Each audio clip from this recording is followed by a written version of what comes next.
বন্ধুরা, তোমরা সবাই কেমন আছো? আশা করি ভালো আছো, সুস্থ আছো। তো আমিও ভালো আছি। মৌসুমি অফিসিয়াল চ্যানেলে তোমাদের সবাইকে স্বাগত জানিয়ে আজকে চলে এলাম আবার ডেলি ব্লগ নিয়ে। তো চলো, আমি এখন রান্না বসিয়েছি। এখন বাজে 12টার সময় রান্না বসিয়েছি। তো চলো, কী কী রান্না হচ্ছে সেটাই তোমাদের সাথে শেয়ার করবো।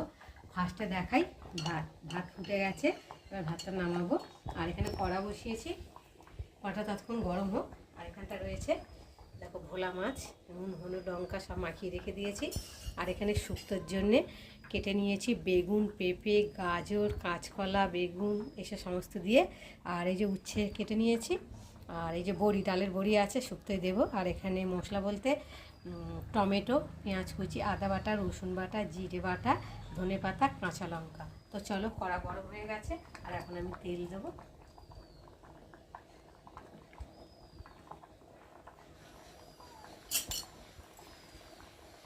তেলটা একটু ভালো করে নেড়ে দেবো।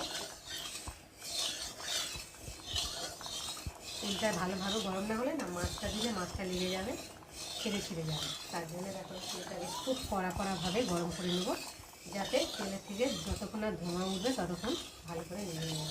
তো দেখতে পাচ্ছ তেলের কালারটা অনেকটাই চেঞ্জ হয়ে গেছে।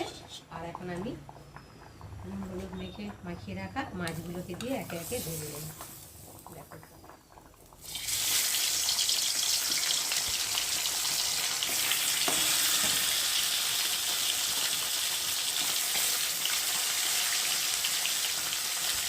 চলো মাছগুলোকে ভেজে নিই।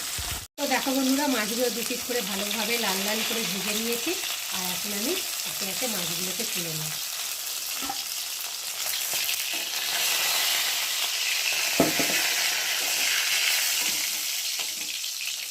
এটা হাতা নিয়ে খুঁটির মধ্যে উঠছে না, হালকা তুলে নিয়ে দেখো, দেখতে পাচ্ছ 4 পিস একবেলা হবে, তো খাওয়া হবে। রাত্রে মাছ খাই না ওই জন্যে। তো চলো, তেল আছে আর একটা মাছ রয়েছে, সেটাকে দিয়ে একটু ভালো করে ভেজে নেব।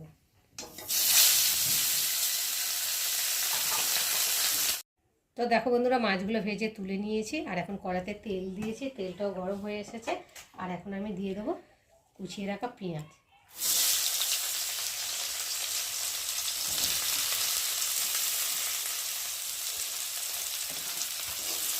পেঁয়াজটা একটু ভালো করে ভেজে নেব।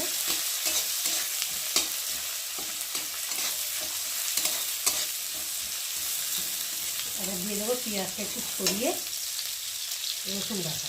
নোনা মাছে তো একটু রসুন বাটা না দিলে নোনা মাছের একটা যে গন্ধ থাকে সেটা কাটে না। রসুনটা একটু ভাজা ভাজা হবে। আর এখন দিয়ে দেবো কটা কাঁচা লঙ্কা। আমি রসুন আর পেঁয়াজটা একটু ভালো করে ভেজে নিই। দেখো বন্ধুরা, পেঁয়াজটা রসুনটা ভালো করে ভেজে নিয়েছি।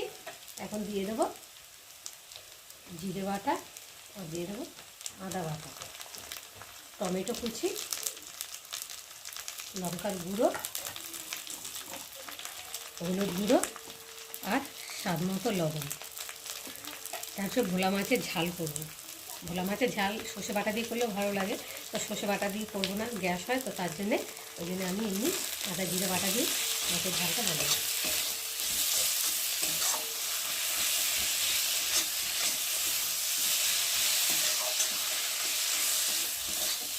তো দেখো বন্ধুরা, মশলাটা ভালোভাবে কষিয়ে নিয়েছে আর মশলা থেকে তেলও ছেড়ে দিয়েছে।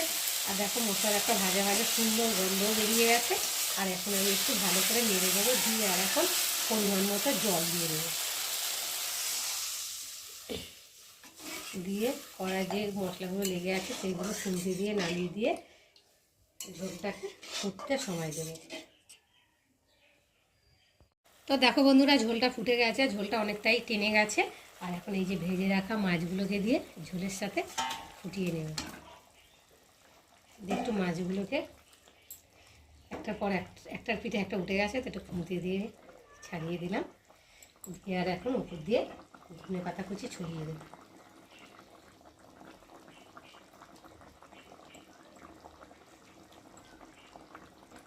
দিয়ে আর একটু ফুটিয়ে নেব। তো দেখো বন্ধুরা, ধনে পাতা দিয়ে একটু ফুটে নিয়েছি। আর ঝোলটা দেখো মাখো মাখো হয়ে গেছে। আর এরকম মাখো মাখো খেতে ভালো লাগে, আমার তো ভীষণ ভালো লাগে। তোমরা কীরকম খাও আমাকে কিন্তু অবশ্যই কমেন্টে জানিও, কে কীভাবে খাও। তো দেখো বন্ধুরা, আজকে আমার এই ভোলা মাছের রেসিপি কেমন লাগলো তোমরা কিন্তু অবশ্যই কমেন্ট করবে। আর ভালো লাগলে লাইক কমেন্ট শেয়ার করো। আর আমার চ্যানেলে যদি নতুন হয়ে থাকো চ্যানেলটাকে সাবস্ক্রাইব করো। আবার তোমাদের সঙ্গে দেখা হবে পরের ব্লগে। তখন তোমরা তোমাদের খেয়াল রাখো, তোমরা আমার চ্যানেলটাকে সাবস্ক্রাইব করতে থাকো আর আমি এদিকে থাকতে থাকি। তো দেখো বন্ধুরা, কড়া থেকে নামিয়ে নিয়েছি। আর মাছের কালারটা দেখো কত সুন্দর লাগছে, খেতেও কিন্তু খুব নিশ্চয়ই সুন্দর হয়েছে।